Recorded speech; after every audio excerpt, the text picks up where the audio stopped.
friends. Pittsburgh came out of the bye week with time to reset, but what we saw against the Packers was anything but a reset. After 11 days of rest, the Steelers' defense completely collapsed. 360 passing yards allowed, 20 straight completions, and absolutely no answers for Green Bay's offense. It was a game that started with hope and ended in frustration. One of those Sundays where you realize the problem goes way beyond scheme or execution. It's about identity. Today, we're breaking down every detail of this concerning loss, why the defense looks lost, and what it means for the future of this team. Because if this is the level after extra rest, then Steelers Nation, it's time to hit the panic button. So smash that like button, and let's get to the news. The Pittsburgh Steelers' latest loss wasn't just another defeat, it was an unraveling of everything this team claims to stand for. Losing 35-2 at home, in front of a national audience, to the Green Bay Packers wasn't only humiliating, it exposed something deeper, something structural. Because after weeks of insisting the problem was the run defense, Mike Tomlin and Teryl Austin now find themselves in a storm they can't explain away. Here's the truth, this defense can't stop anybody through the air. Not Joe Flacco, not Jordan Love, and definitely not a Green Bay offense that shredded them for 360 passing yards and 3 touchdowns, without a single interception. Tucker Kraft alone had 143 receiving yards. Think about that. Tight ends are torching this secondary. And yet, the Steelers continue to line up in man coverage with corners who simply can't keep up anymore. You watch it happen and wonder if Tomlin and Austin are seeing the same film the rest of us are. Because week after week, the same mistakes repeat themselves. Corners left isolated, linebackers lost in zone, safeties late to react. It's like watching the same bad movie over and over again, hoping the ending might change. And when it doesn't, frustration turns to disbelief. The first half teased hope. The Steelers led by 2 scores. They were running their jumbo sets, mixing in Jaylen Warren and Kenny Gainwell effectively, and Rodgers was distributing the ball with rhythm. The offense looked balanced, confident, even poised to bury the Packers. But then everything that could go wrong did. A missed offsides call, a massive 15-yard penalty, a 3-and-out, and before anyone could blink, Green Bay had stormed back and flipped the scoreboard. Then came the injuries, brutal ones. Daniel Ackwell, the team's most consistent run-stopping interior lineman, left with a knee injury. Deshaun Elliott, the emotional anchor of this secondary, got rolled up on and didn't return. And when Elliott left, everything collapsed. You could feel it, communication gone, assignments missed, confidence shattered. The defense lost its balance, its toughness, and ultimately the game. And replacing him with Chuck Clark and Juan Thornhill, it was painful to watch. Neither could cover, neither tackled well, and both were consistently out of position. If Elliott is out for an extended period, there's no excuse not to play Jabril Peppers. He's the only safety on this roster who actually fits that role, physical, instinctive, reliable in the box. But for some reason, Tomlin and Austin keep doubling down on Clark, a veteran who simply doesn't have the legs anymore. You look at this defense and it's impossible not to question the coaching philosophy. Why keep forcing man coverage when it clearly doesn't work? Why pretend Darius Slay and Jalen Ramsey are still in their mid-20s? When you watch teams slice through them with quick passes and crossing routes, it's obvious the plan is broken. And yet, every week, the Steelers line up like it's 2016 and expect a different result. The most maddening part is the disconnect. You hear Tomlin talk about stopping the run as if that's the defining problem, but the numbers say otherwise. Pittsburgh gave up fewer than 100 rushing yards before garbage time, and still got destroyed through the air. How many more 300-yard passing games do they need to surrender before someone admits what the real issue is? And that's the problem, accountability. Because it's not just one guy. It's the entire defensive structure. Patrick Queen, supposed to be the quarterback of the defense, was caught out of position multiple times. The linebackers missed tackles after the catch. The corners were slow to react. The safeties were late on deep help. It's a chain reaction of confusion, and no one seems to be leading the fix. Then there's the offense. The moment Isaac Sumalo went down with a pectoral injury, the rhythm vanished. Spencer Anderson stepped in at left guard, but that forced the Steelers to abandon their jumbo personnel packages, the same ones that had powered their recent offensive resurgence. Without Sumalo, the line couldn't protect, the run game stalled, and suddenly the offense looked as lost as the defense. It's not just bad luck anymore. It's a team identity crisis. When the same self-inflicted wounds keep appearing, unnecessary penalties, dropped passes, fumbles, missed tackles, it's no longer a coincidence. It's a symptom, a reflection of coaching, of preparation, of leadership. And it's why this fan base, one of the most loyal in football, is running out of patience. The truth hurts. The Steelers are soft in the one place they've always been tough, on defense. They can't pressure the quarterback, can't cover tight ends, can't force turnovers, and haven't recorded a sack in back-to-back weeks. The Steelers of old would have taken that personally. These Steelers? They look lost. So the question becomes, when does it change? When does Mike Tomlin stop protecting a scheme that no longer fits his personnel? When does Teryl Austin admit that his approach isn't working? And more importantly, when does this defense decide enough is enough? Because if this isn't rock bottom yet, Steelers Nation, then what comes next might be hard to watch. The frustration is boiling not just outside the locker room, but inside it too. Players won't say it out loud. Not yet, but the body language tells the story. Missed assignments, slow reactions, pointing fingers after big plays. It's all there. You can sense the trust fading between the guys on the field and the coaches calling the plays. And that's when a team starts to fracture. Look at the numbers. 3 straight games without a turnover,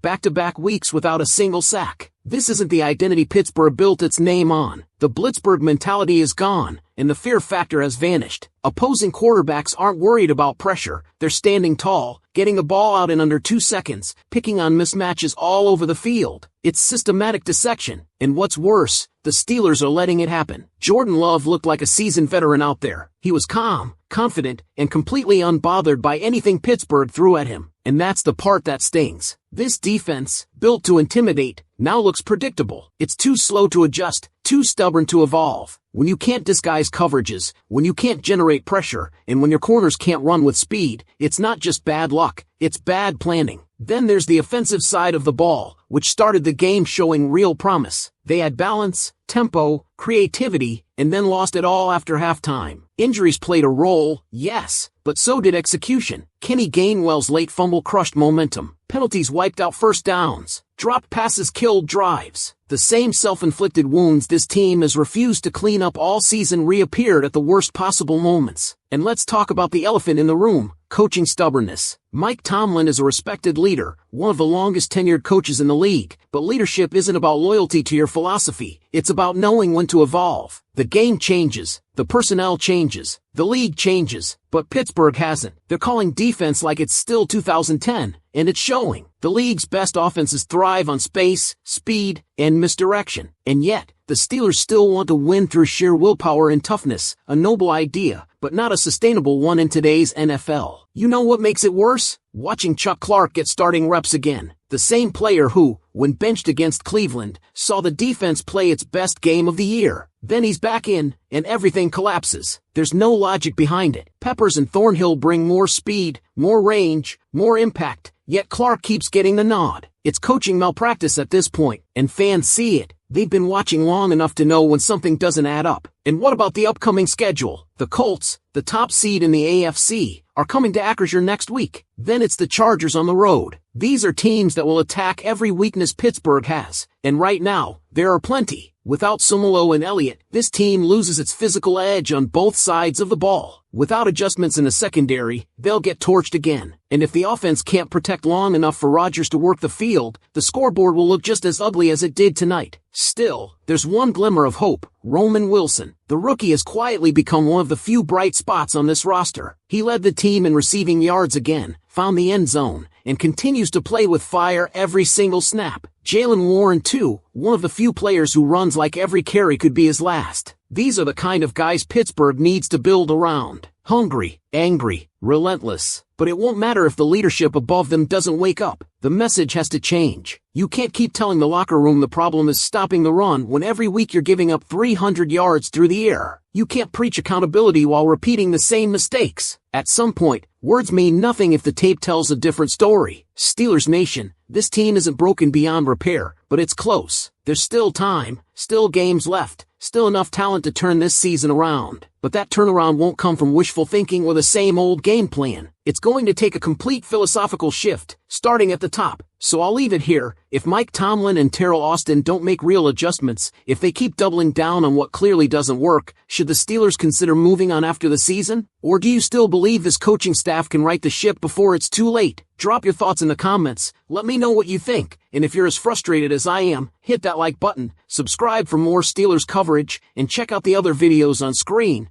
We'll break down every angle from this loss and what needs to change before the Colts come to town. Because here's the hard truth, Steelers Nation, this next stretch could define the future of the franchise. If Pittsburgh responds with the same mistakes, the same stubborn play calling, and the same lack of urgency, it won't just be another disappointing season. It'll be the moment the standard finally slipped. But if there's one thing this city knows, it's resilience. The fans won't quit. The players who still care won't either. It's up to the coaches now to adjust, to listen, to adapt. Because the clock is ticking, and excuses don't win in this league. Not in Pittsburgh. If you want to keep following how this unfolds, make sure to hit subscribe, leave a like, and check out the videos on your screen for full breakdowns and film analysis from this game. We'll be here all week covering what's next, because this story, for better or worse, is just getting started. Because here's the hard truth, Steelers Nation, this next stretch could define the future of the franchise. If Pittsburgh responds with the same mistakes, the same stubborn play calling, and the same lack of urgency, it won't just be another disappointing season. It'll be the moment the standard finally slipped. But if there's one thing this city knows, it's resilience. The fans won't quit. The players who still care won't either. It's up to the coaches now to adjust, to listen, to adapt. Because the clock is ticking, and excuses don't win in this league. Not in Pittsburgh. If you want to keep following how this unfolds, make sure to hit subscribe, leave a like, and check out the videos on your screen for full breakdowns and film analysis from this game. We'll be here all week covering what's next, because this story, for better or worse, is just getting started. If you want to keep following how this unfolds, make sure to hit subscribe, leave a like, and check out the videos on your screen for full breakdowns and film analysis from this game. We'll be here all week covering what's next, because this story, for better or worse, is just getting started.